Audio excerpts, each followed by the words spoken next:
Deciding not to have children was once stigmatized. It's about time. But today, the child-free movement is paying off. More Americans are choosing not to have children as the cost of inflation, housing, and weddings soar. The rent is too high. Nobody can afford to have a kid no more. Dual-income households with no kids now have the highest net worth of all family structures, and they are living it up. So in this episode, we look at the rising popularity of the child-free movement and why attitudes about parenthood are changing. So there's a financial incentive not to have kids anymore. I love it. More American adults are choosing not to have children than ever before. A study by the National Center for Family and Marriage Research finds that 20% of American adults today don't ever want children. They're part of the growing child-free movement. Being child-free is increasingly seen as something to celebrate. The term is different from being childless, which refers to adults who want children but haven't had them yet, or who want them but can't have them due to medical reasons. The fact that we need new terms to justify being a-reproductive shows how much pressure society places on people to bear children, especially on women, who've historically been judged as sad, defective spinsters for not filling their role as global baby makers. Tyson, do you feel pressure as a man of a certain age to have children the way that I, as a woman, have felt? Yeah, especially when I go back to Alabama, which I bring up on every episode, but it's true that when I go back home, certain family members do bring that up over and over again, as if they sort of imply this underlying subtext that the only reason to live is to have kids. But I think society has plenty of people. I mean, there's people everywhere. Like, do we need more cars on the road? I mean, come on.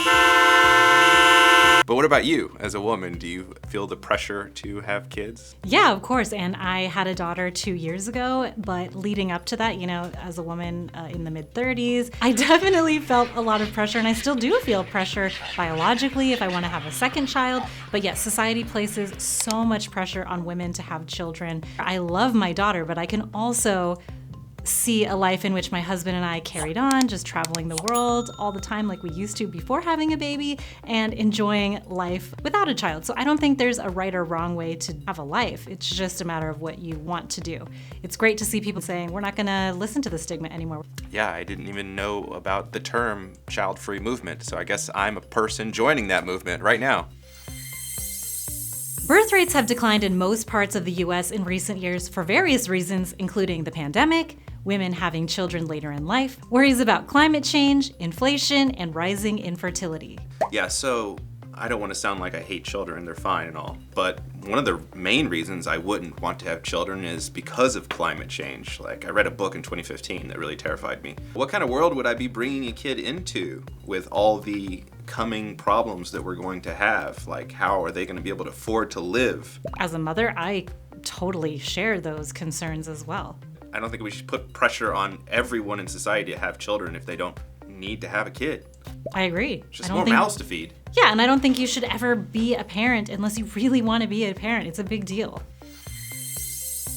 For a lot of child-free people, the decision not to procreate has to do with the fact that it takes a village to raise a kid, and modern life just simply doesn't support raising happy, healthy children.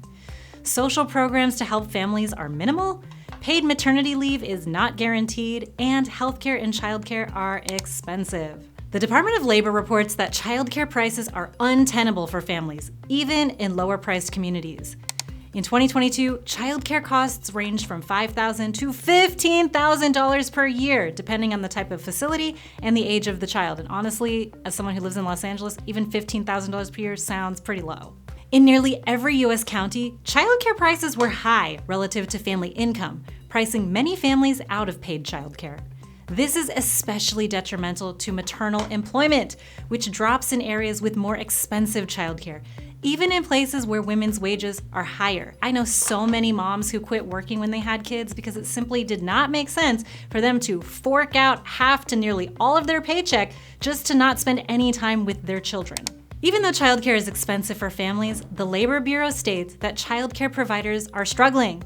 They earn lower wages than workers in almost every other occupation, with the median pay falling below the living wage in most states. And then you hear all those stories about abusive childcare facilities. Yeah, I'm so afraid of that happening to my child. Maybe we're just gonna have to all go back to like farm life.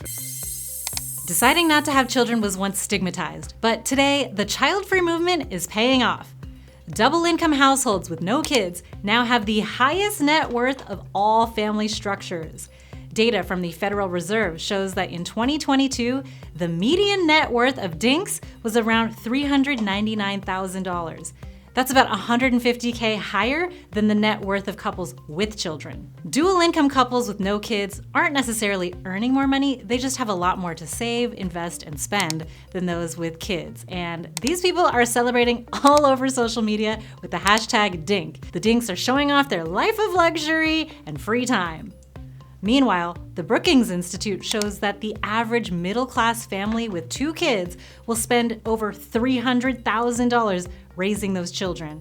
And then after that, there's the price of college and so on. Dang, kids are too expensive. They're too expensive. You're just convincing me never to want a kid. I hadn't even thought about it that much. Yeah, you're a man, so you don't really have to think about it. You can wake up at 80 and have a child. I'm not saying you should or that it's a good idea, but you can. Maybe I will. Eventually, though, the tides shift and children take care of their aging parents. While DINKs have more money in the short term, the US Census Bureau shows that childless Americans over age 55 have higher poverty rates than older parents. And this is largely because elder care is even more expensive than childcare.